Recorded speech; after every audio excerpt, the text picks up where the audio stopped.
Welcome to Clock Class. Today we're going to talk about screwdrivers and nut drivers.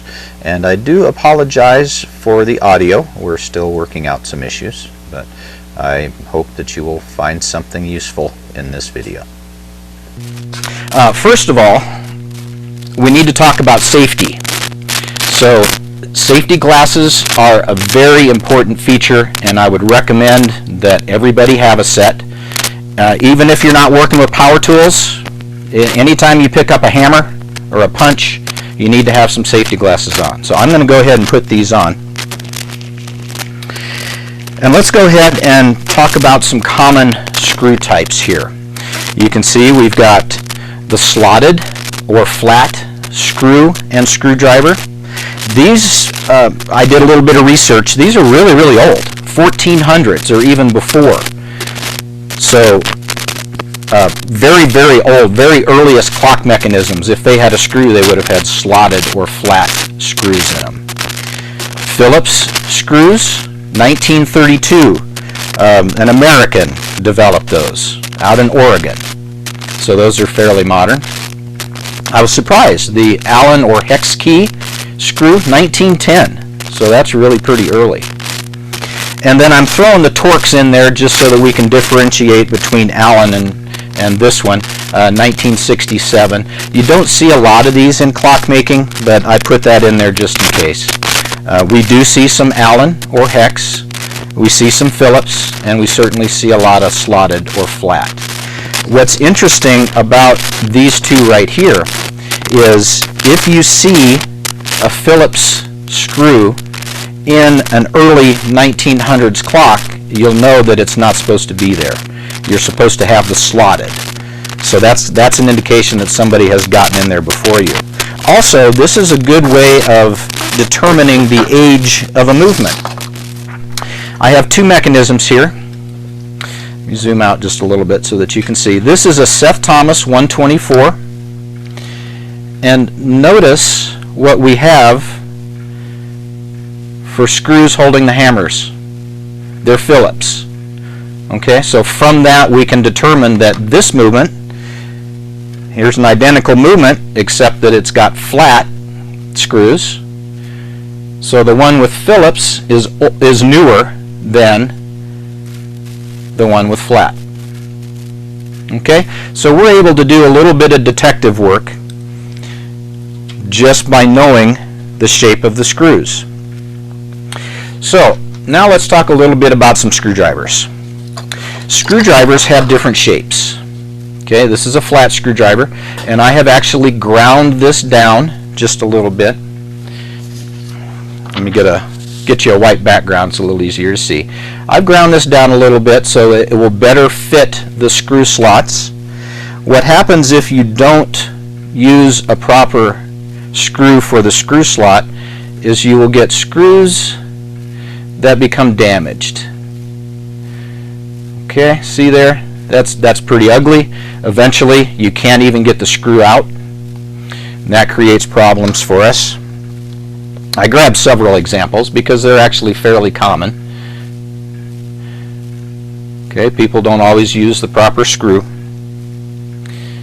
And then there's another one. You can see how badly mangled they can get.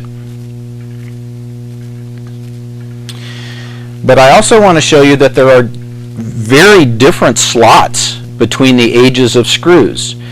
Here's a screw that I've made. You can see the square bottom, the square sides. And we would want a screwdriver that fits that very well. Okay, that screwdriver does not fit. You can see how it doesn't fit down into the bottom of the hole very well. There's a screwdriver that fits a little bit better. Notice there's quite a bit of play, and I would accept that over the first one just because you've got a little more meat there. Ideally, you would want a screwdriver that fits all the way down into the slot with very little showing. And I specially ground, I just did this really quick, I specially ground a screwdriver to fit. And that's pretty ugly. I'm a little ashamed to show you that one. Now let me show you a screw I actually have this movement in my collection. So this is a movement from the 1700s. And I'm going to go ahead and pull out a screw here to show us.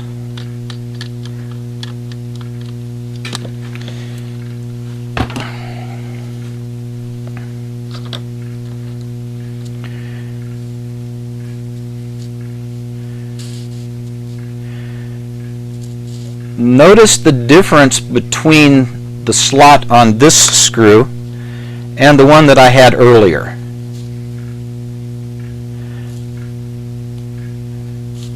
Okay?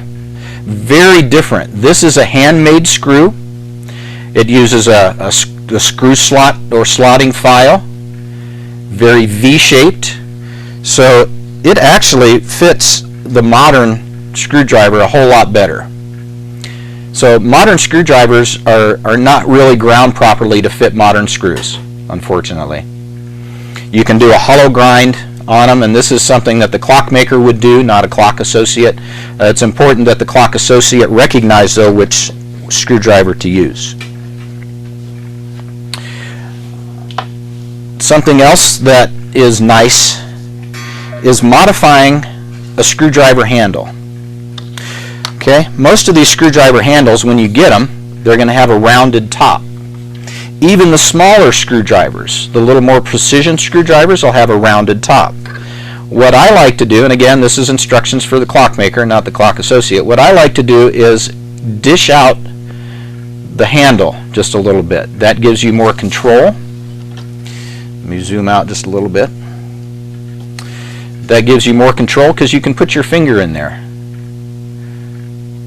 Okay? So something I would recommend for the smaller screwdrivers. Not necessary for the bigger ones, but certainly for the smaller ones. And then the clock associate has a little more dexterity with the screw and the screwdriver. One thing that I don't recommend using, don't use power tools on clocks. You don't have the control, you don't have the dexterity, you don't have the precision that's needed. They're really nice for putting screws in walls, but they're not so good for installing movements in cases. Okay? It's tempting, but don't do it. Okay, nut drivers. Get yourself a good nut driver set. These, of course, are hex. Let me grab my mechanism for the nut driver example. This is a brand new Hermele 340-020, and it has nuts holding the movement feet on. Okay, of course you want to find one that fits. What you don't want to have happen is round over the edges here. That's why I don't recommend using pliers. Okay, that can really mangle them up, and they get looking ugly, just like the screw slots do. So get yourself a good nut driver set, and they come in a variety of sizes. I've got metric and I've got American size. It's the American size that I keep on my bench. That's what we use the most of. Alright, then I want to talk about some specialty screwdrivers here. These are starters, screw holders, if you will. These are available from places like Time Savers or Merritt's. This one is one of my favorite styles. I get a longer handle. It allows me to reach in a little deeper. I'll zoom in again and show you what this does. This handle slides, spreading those two blades, making them fatter. And that allows you to hold the screw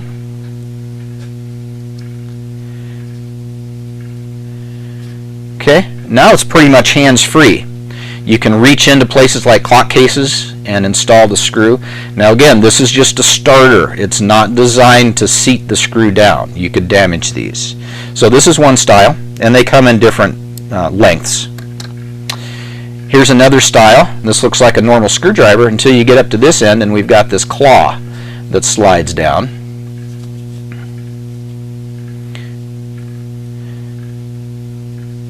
You slip the screw in there, and that also holds the screw.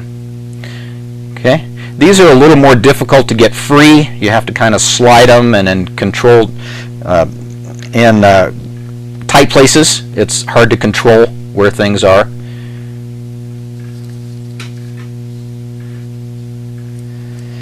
And then there's also one of those for the Phillips rather than the slotted. All right, well, let's go ahead and put some of these tools to use. I actually have a mechanism that I need to install in the case as soon as I find my camera view here. I think that's it. I think I'm just zoomed in too far. There we go. And we'll use some of these tools and show you how to install the mechanism.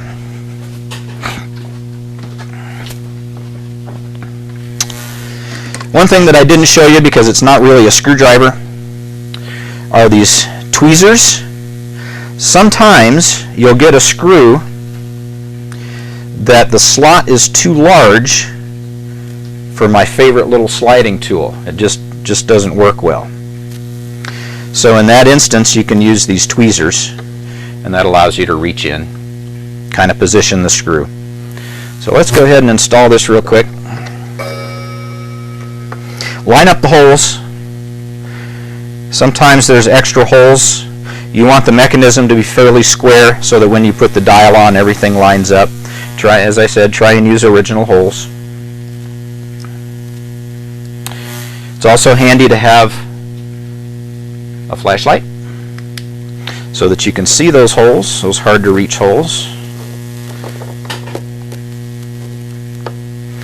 I didn't get my top ones lined up real well. There we go.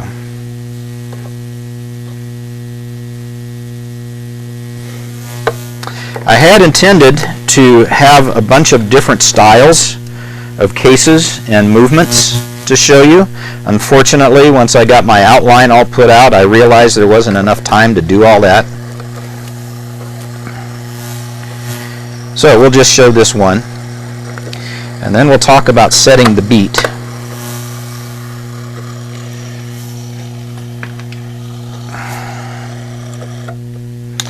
Oh, and of course,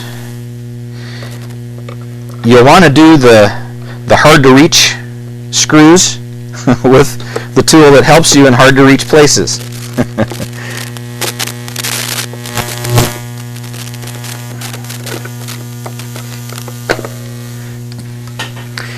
And then we'll use these tweezers for that last one that has the wide slot.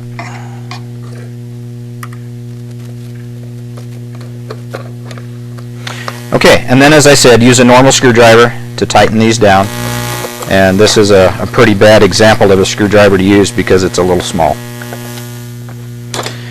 All right.